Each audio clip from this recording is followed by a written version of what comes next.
Assalamualaikum warahmatullahi wabarakatuh. Alhamdulillah, wassalatu wassalamu ala rasulillah. Segala puji bagi Allah subhanahu wa ta'ala atas segala nikmatnya. Juga salawat dan taslim kepada Nabi besar Muhammad sallallahu alaihi wasallam sebagaimana Allah telah memerintahkannya kepada kita. Melanjutkan bahasan kita dosa-dosa besar, saudara seiman, dan malam ini kita masuk dosa besar ke-45, masalah mengadu domba. Sebenarnya istilah mengadu domba ini digunakan dalam bahasa kita Indonesia. Kalau bahasa Arab, namimah. Dan namimah atau orang-orang Arab tidak mengenal istilah mengadu domba. Dipakai di Indonesia karena memang ada tradisi di zaman kerajaan-kerajaan dulu. Kita menjadi sebuah hal yang tren, tapi ini sebenarnya negatif ya. Membuat atau mengadu dua ekor hewan seperti ayam dengan ayam. Termasuk yang sering adalah domba dengan domba. Domba umumnya hewan yang sangat baik. Kalau dibiarkan, mereka tidak berantem satu sama yang lain. Tetapi jantan domba ini kalau dihadapkan satu sama yang lain dan dielus bagian dekat tanduknya, maka dia mudah untuk terpancing emosi. Maka untuk mengadunya biasanya seperti itu, dielus di bagian antara dua tanduknya dan dihadapkan satu sama yang lain, lalu didorong, lalu kemudian mereka berantem. Di Indonesia digunakan istilah mengadu domba karena domba umumnya tidak berantem kalau sendirian. Tapi kalau diadu dia akan berantem. Dipakailah istilah ini untuk terjemahan namimah. Sementara namimah sebenarnya dalam bahasa Arab adalah orang-orang yang suka mengadu dua pihak atau dua orang sehingga terjadi perseteruan di antara mereka. Itu yang dimaksud. Jadi ini makna daripada mengadu domba. Tentu ini karena istilah kita gunakan di Indonesia, tapi saya coba datangkan dulu maksud dan tujuannya baik dalam bahasa Arab ataupun dalam bahasa Indonesia itu sendiri. Membuat dua pihak teman-teman sekalian berkelahi, berseteru, bermusuhan adalah perbuatan yang haram dan termasuk dosa besar dalam Islam. Dan inilah yang dikenal tadi dengan namimah di dalam agama. Biasanya pelaku-pelaku orang yang suka mengadu domba ini adalah orang yang punya masalah duniawi. Baik dia ingin mengambil istri seseorang misalnya atau suami seseorang, maka dia mengadu antara dua pasangan tadi. Misal dia buat atau dia memanas-manasi si perempuan, si istri agar bisa benci sama suaminya sehingga cerai dan menikah dengan dia. Atau sebaliknya, seseorang memanas-manasi suami untuk menceraikan istri lalu kemudian dia yang menikah sama si laki-laki tadi.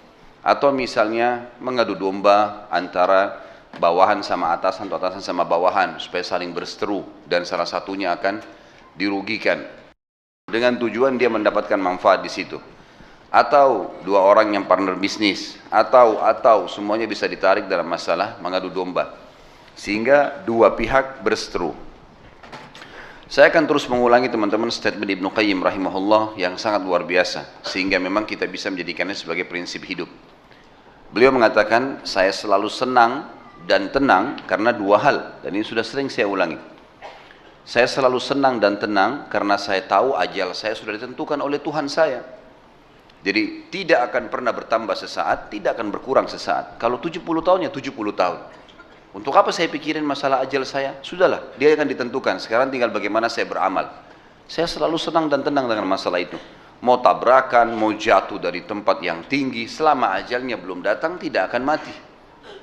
Mau sehat, mau olahraga, makanannya semuanya bagus, bervitamin, kalau ajal datang dia akan mati. Dan saya selalu senang dan tenang, ini jadi saksi bahasan kita yang kedua, karena rezeki saya tidak akan diambil oleh orang lain. Ini poin yang perlu digarisbawahi teman-teman sekalian. Kebanyakan orang mengadu domba orang lain karena dia mau mengambil haknya orang lain. Istri orang lain, suami orang lain, pekerjaan orang lain, apa saja. Maka ini hukumnya haram, tidak boleh. Dan untuk membendung itu teman-teman sekalian, kita harus mempunyai sebuah perangkat atau beberapa perangkat-perangkat atau setiap perbuatan kita harus punya perangkat pengaman. Seperti untuk tidak mengadu domba, yakinilah rezeki adalah sudah dibagi oleh Allah. Dan nggak perlu kita merebut-rebut haknya orang lain. Sebagaimana juga untuk kata kunci tidak terjerumus dalam riba, dalam hutang piutang, dalam darar, kezaliman, bab yang haram dalam masalah pendapatan, Maka caranya sederhana. Belanjalah yang merupakan kebutuhan. Dan jangan belanja yang merupakan keinginan. Kita butuh beli, tidak butuh jangan beli. Kalau keinginan susah, kalau mau diikutin tidak akan ada ujungnya. Kebanyakan orang membuka pintu riba, pintu kezaliman, manipulasi data lah, dharar, merugikan hal satu dari dua pihak. Semua karena itu, mau melampaui kapasitas dia. Atau dia ingin membeli semua keinginannya. Ini salah teman-teman sekalian. Kaedahnya, perangkat yang mengamankan kita supaya tidak masuk dalam manipulasi data, riba dan semuanya adalah beli dan konsumsi sesuatu yang kita butuhkan, bukan yang kita inginkan. Kalau kita lagi lapar misalnya, teman-teman mau makan makanan yang paling bagus, silakan. Minum minuman yang paling enak, itu boleh saja. Tetapi jangan, itu karena kebutuhan dan kita boleh menikmati yang terbaik. Tapi jangan semua keinginan. Keinginan kita begitu lihat orang pakai baju bagus, kita mau beli juga. Padahal kita punya baju banyak di rumah. Ini harus diredam. Kita baru beli mobil merek A. Kita lihat teman kita beli mobil merek lain, lebih bagus mungkin menurut kita. Lalu tiba-tiba kita mau menggantinya. Ini semua keinginan. Tidak ada kebutuhan untuk itu. Jadi harus dibedakan. Ini contoh perangkat. Nah sama dengan masalah mengadu domba. Kita harus tahu teman-teman. Tidak perlu kita masuk ke wilayahnya orang lain. Dan ada perangkat lain, percaya dirilah dengan apa yang Allah sudah kasih. Ya ini wajah saya, ya ini kulit saya, ya ini poster tubuh saya, ini rambut saya, ya ini mata saya bentuknya seperti ini, ya sudah, ini yang Allah berikan. Inilah perangkat saya yang terbaik. Percaya diri jalan, selesai. Sederhana sekali kok sebenarnya. Sehingga kita tidak butuh masuk ke ranah dosa besar yang akan disebabkan karena tidak diterapkannya perangkat ini. Yaitu masalah tadi mengadu domba. Allah berfirman tentang pengharaman adu domba dan masuk dalam dosa besar. Imam Az-Zahabi rahimahullah mengangkat dalil pertama surah Al-Qalam ayat 10 sampai ayat 11. A'udzu billahi minasyaitonir rajim wala tuti' kull hallafin mahin hammazim masya'im binamim. Dan janganlah kamu ikuti setiap orang yang banyak bersumpah lagi hina. Kalau ada orang sedikit-sedikit demi Allah, demi Allah, demi Allah jangan jadikan teman. Atau saya sumpah, saya sumpah. Kadang-kadang cuma ditanya sebentar, kamu makan siang di mana? Sumpah saya tadi makan di rumah makan Padang. Enggak ada hubungannya dengan sumpah di situ. Untuk apa?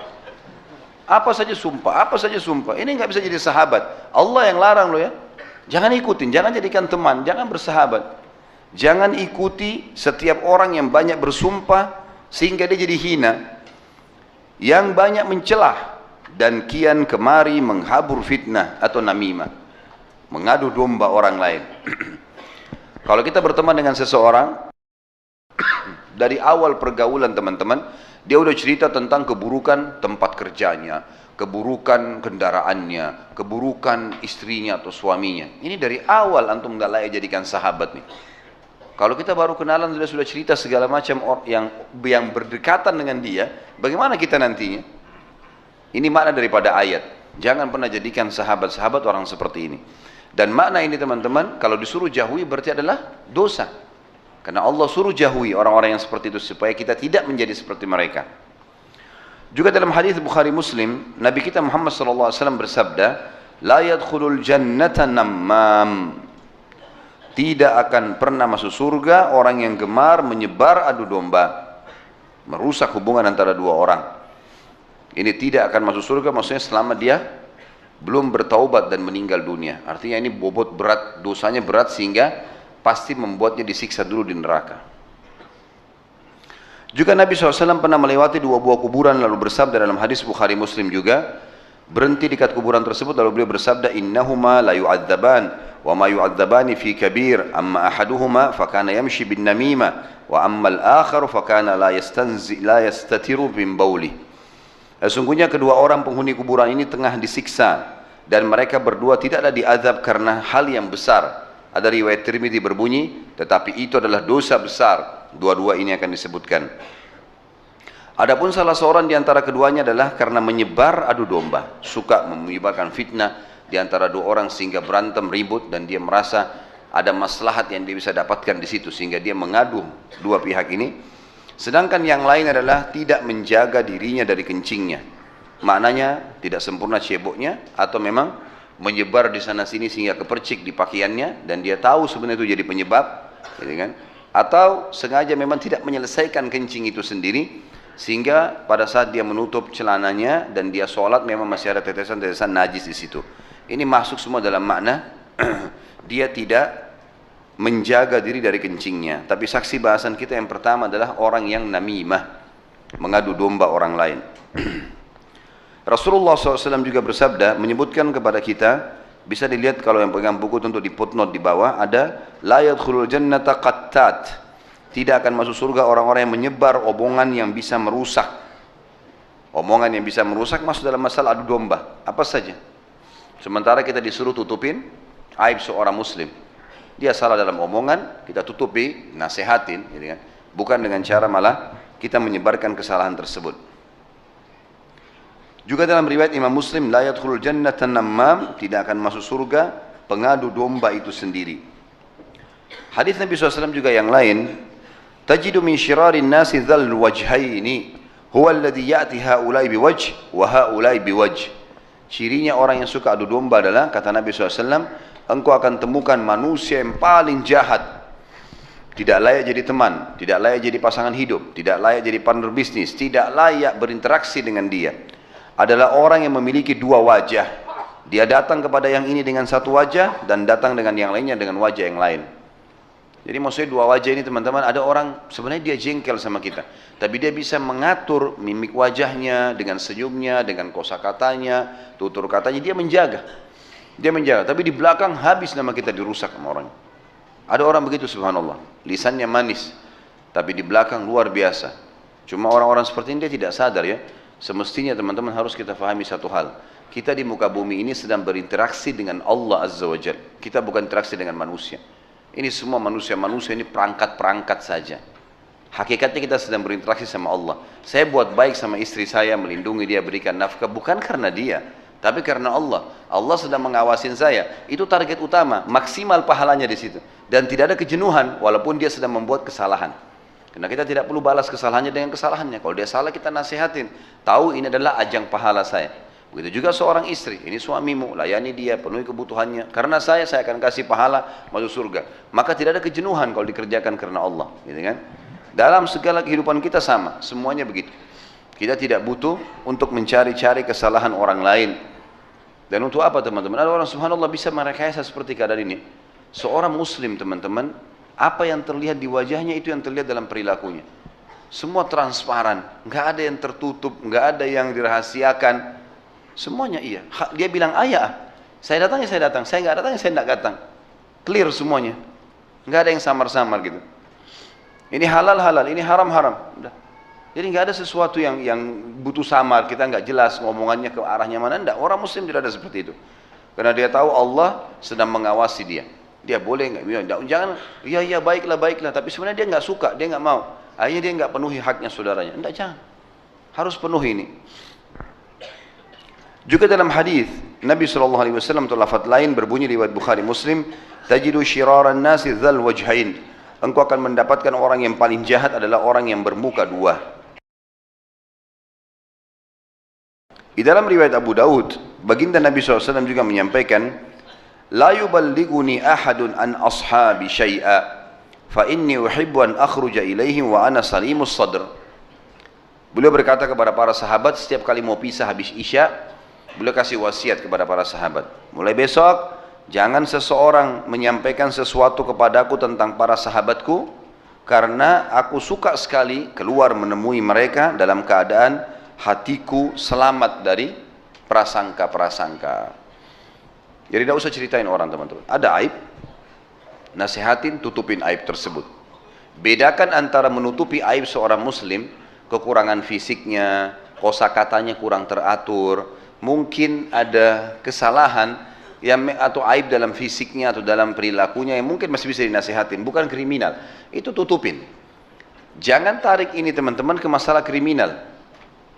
Apakah saya harus tutupin seorang muslim yang mau berbuat kejahatan karena saya anggap perlu saya tutupin aibnya? Enggak tentunya. Justru ini masuk dalam masalah hadis Nabi SAW, unsur akhaka zaliman aw madluma. Tolonglah saudaramu dalam keadaan dia berbuat zalim atau dia terzalimi. Kata para sahabat, ya Rasulullah, orang terzalimi gampang, tapi orang menzalimi, zalim, bagaimana caranya kita tolong? Kata Nabi SAW, engkau menarik tangannya kepada kebenaran, laporkan kriminalnya, itu benar, kita sedang menolong dia sebenarnya, supaya dia tidak terjerumus dalam kejahatan. Jadi bedakan ya, masalah menutupi aib seorang muslim adalah aib-aib yang sifatnya memang kembali kepada diri dia sendiri, kekurangan fisiknya, bajunya, tata cara berbicaranya, ya, kita masih bisa nasihatin, ini tutupin, jangan disebarkan ke orang lain. Dan makna hadis yang baru saja saya bacakan tadi, yang kata Nabi SAW, janganlah seseorang menyampaikan sesuatu tentang sahabat-sahabatku. Artinya ada orang subhanallah, begitu ketemu pimpinannya, yang paling pertama adalah bagaimana dia mencari wajah dengan pimpinannya. Oh sudah tahu nggak Pak, ada begini. Satu kantor diceritain sama dia. Ya. Nah ini orang yang buruk sekali. Ya. Ini yang Nabi SAW katakan, jangan ketemu saya, kemudian langsung ya Rasulullah si fulan, ya Rasulullah si fulan. Enggak, karena saya ingin bertemu dengan mereka dalam kondisi dadahku lapang. Kalau ada yang salah aku lihat, nanti aku luruskan. Kalau enggak ya sudah, gitu kan? Urusan dia dengan Allah Subhanahu wa ta'ala. Ingat pesan saya selalu teman-teman, saya bawa pulang pesan ini, jadikan prinsip hidup. Bawalah ke akhirat dua hal dan jangan bawa dua hal. Selalu pegang itu. Bawalah ke akhirat amal saleh yang memberatkan timbangan amal dan teman-teman saleh. Sekarang, detik ini ke depan, semua teman saya harus yang saleh, lebih saleh dari saya malah. Dan amal saleh, habis sholat, apalagi zikir, habis zikir baca Quran, apalagi dengar ilmu. Pokoknya dari ibadah ke ibadah, jangan diam, terus isi dengan ibadah-ibadah. Terutama zikrullah, teman-teman, lisan. Di Jakarta ini sering kita macet, ya. Jangan diam teman-teman sekalian. Zikrullah, baca sesuatu, manfaatnya banyak. La haula wa la quwata illa billah, astaghfirullah, ya, subhanallah, alhamdulillah, wa la ilaha illallah, Allahu akbar. Banyak yang kita bisa baca, gitu. Dan jangan bawa dua hal ke akhirat, jangan bawa amal-amal dosa, berat. Pembersihannya di akhirat tidak bisa dengan istighfar. Di sini antum masih bisa istighfar, tinggal nangis sama Allah bersih. Di akhirat nggak bisa. Harus ada yang tolong syafaat atau kita dibakar dulu di neraka baru selamat. Berat, jangan bawa amal dosa. Untuk apa? Dan jangan bawa musuh-musuh. Nah ini orang suka adu domba, suka fitnah, suka ghibah, setiap hari cari musuh. Untuk apa ini? Berat teman-teman. Kita berhadapan sama satu orang saja, itu bisa saja menghabiskan semua pahala kita pada hari kiamat. Bagaimana kalau kita menghadapan satu kantor, satu kota, ya, nyebarin gosip sana sini. Bertakwa kepada Allah teman-teman yang kerja di media ini, hati-hati. Sebarkan kebenaran saja dan jangan sampai membuka pintu salah. Salah ini banyak yang berhadapan sama kita ini. Bagaimana cara minta maafnya nih? Jadi harus hati-hati teman-teman sekalian. Juga Ka'ab radhiyallahu anhu berkata, "Ittaqun namima fa inna sahibaha la yastarihu min adzabil qabr." Wa rawa Mansur an Mujahid hammalatul hatab qala kanat tamshi bin namima. Kata Ka'ab radhiyallahu anhu, takutlah kalian dengan adu domba, karena orang yang melakukannya tidak akan pernah istirahat dari azab kubur. Apa makna kalimat Ka'ab radhiyallahu anhu ini? Kata ulama, semua dosa-dosa teman, kalau tidak sempat kita minta maaf dari Allah di dunia, maka dipastikan azab kuburnya akan datang walaupun belum tentu masuk neraka. Saya pernah jelaskan poin itu. Jadi misal ada orang tadi ya, dia tidak cebok pada saat dia kencing atau tidak suci ya, masih ada kepercik-percik dan dia tahu, dia nganggap remeh, atau dia mengadu domba, membuat orang berantem satu sama yang lain misalnya. Ini teman-teman, dosa-dosa ini, atau dia pernah bohong atau dia pernah menipu seseorang, dia tidak minta maaf sama Allah di dunia, tidak kembalikan hak muslim di dunia, maka azab kubur pasti datang. Walaupun belum tentu masuk neraka. Karena untuk masuk neraka ditimbang dulu amalnya. Mungkin amal baiknya masih lebih berat, tapi azab kubur nggak bisa lepas. Dan ada di antara azab kubur, kata sebagian ulama, bisa hilang, bisa berkurang atau bahkan hilang dengan izin Allah. Kalau ada kerabatnya, anaknya yang beristighfar dan memohon ampun untuknya, bisa saja akhirnya dosa-dosa itu jadi bersih, azab kuburnya berhenti, gitu kan? Azab kuburnya jadi berhenti, kecuali namimah, kata ulama. Ini makna daripada perkataan Ka'ab radhiyallahu anhu bahwasanya orang yang namimah tidak akan pernah istirahat dari siksa kubur. Utsman bin Affan radhiyallahu anhu pernah lewat ayat tentang kuburan, lalu kemudian beliau pingsan, nangis sambil pingsan di zaman khilafahnya beliau. Maka istrinya coba bangunkan, nggak bangun-bangun. Lalu kemudian dipanggillah beberapa sahabat Nabi yang masih hidup ridwanullahi alaihim pada saat itu. Datanglah diantaranya Ali bin Abi Thalib, datang ke rumah Utsman. Kata istrinya, coba lihat nih, kenapa Utsman? Utsman dibangunkan, dipercikin air sampai bangun. Waktu itu sudah sangat tua beliau radhiyallahu anhu. Lalu Utsman waktu bangun ditanya, kenapa anda menangis hai Utsman? Kata Utsman, terlewat ayat tentang kuburan. Kata Ali, kau menangis tentang kuburan, wa anta, sementara kamu adalah kamu. Bahasa ini dalam bahasa Arab artinya, kamu siapa hai Utsman? Anak mantunya Nabi SAW, dapat jaminan surga. Dan disebutlah banyak fadilahnya. Kata Utsman, benar Ali, benar yang kau bilang itu. Saya dapat jaminan surga, saya yakin juga itu. Tapi itu jaminan surga di sana, di akhirat. Enggak ada jaminan Nabi SAW di sini, di kuburan. Dari mana saya dapat jaminan saya disiksa dulu di kuburan lalu kemudian saya masuk ke surga? Bisa saya disiksa dulu di sini. Lihat bagaimana para salaful ummah memahami tentang masalah bahayanya azab kubur itu sendiri. Maka hati-hati teman-teman, jangan sibukkan diri dengan wilayahnya orang lain. Kemudian juga Mansur dan Mujahid, ulama tabi'in Mujahid rahimahullah, menafsirkan makna daripada Hammalatul Hatab tentang istrinya Abu Lahab.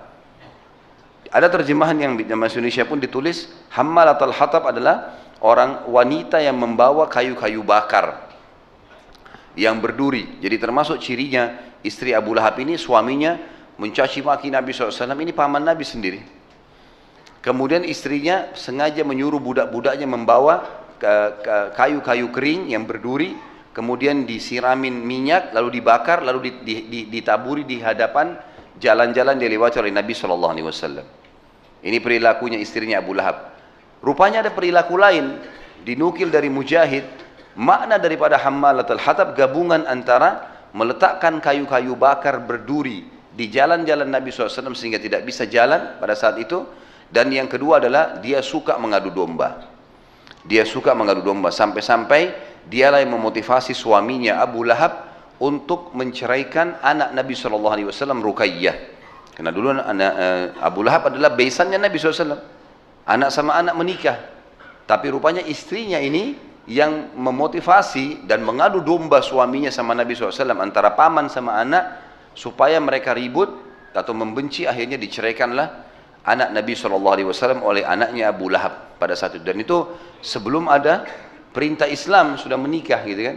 Setelah datang perintah Islam maka terjadilah hal tersebut. Dan juga setelahnya tentu turun firman-firman Allah SWT yang menyuruh memisahkan antara wanita mukminah dengan laki-laki yang kafir. Ini diangkat oleh Imam Adz-Dzahabi rahimahullah berhubungan dengan masalah dalil-dalil masalah namimah. Kita simpulkan teman-teman sekalian, dimaksud atau yang dirangkum dalam semua bahasan kita adalah poin pertama, seorang muslim harus menyibukkan dengan urusan dia sendiri. Yang kedua, yang dia tegur, yang dia luruskan kalau kesalahan terlihat depan matanya, dan kalau kebenaran dia dukung. Ya.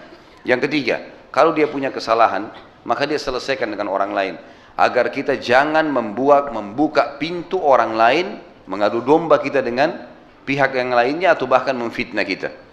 Termasuk teman-teman sekalian, kalau misalnya ada orang yang kita utangkan uang, pernah ada yang ikhwan nanya saya, Ustaz, perlu nggak saya bayar, ingatkan kalau tiba tanggalnya. Saya bilang iya, harus diingatkan, dan itu amar ma'ruf nahi mungkar. Jangan bilang, oh saya kalau nagih kayaknya dia nggak mau bayar deh, jadi saya nggak usah nagih, biar aja dia sadar sendiri. Nggak bisa. Memang harus kita di sini ingkar mungkar, dan ini yang dimaksud dengan poin ketiga tadi, bagaimana seorang muslim tidak membiarkan celah orang lain bisa menilai dia buruk. Dengan cara seperti tadi, sengaja nggak nagih utang, sengaja nggak ingatkan karena nggak enak, pasangan hidupnya dia nggak mau ingatkan, istri malu, nggak enak bangunin suaminya sholat subuh, atau suami merasa nggak enak menyuruh istrinya pakai jilbab karena cinta dan segala, ini nggak boleh semuanya. Justru kita harus amar ma'ruf nahi mungkar. Ini poin ketiga, karena itu akan membuka celah. Orang-orang akan bilang, toh suami saya nggak suruh saya, toh istri saya nggak ingatkan, toh juga teman-teman saya membiarkan saya. Nah ini semua dijadikan alasan. Dan cukuplah hadis Nabi SAW yang berbunyi, siapa yang membiarkan seseorang berbuat kemungkaran dan dia biarkan, maka orang yang berbuat mungkar akan datang hari kiamat mencekik lehernya sambil berkata, ya Allah, orang ini melihat saya berbuat kemungkaran dan dia tidak mengingatkannya, maka saya tuntut. Lalu diambillah pahalanya, diberikan kepada orang ini. Jadi harus hati-hati teman-teman sekalian. Jangan pernah mengadu domba. Subhanakallahumma bihamdika asyhadu an la ilaha illallah astaghfirullah wa atubu ilaik. Wassalamualaikum warahmatullahi wabarakatuh.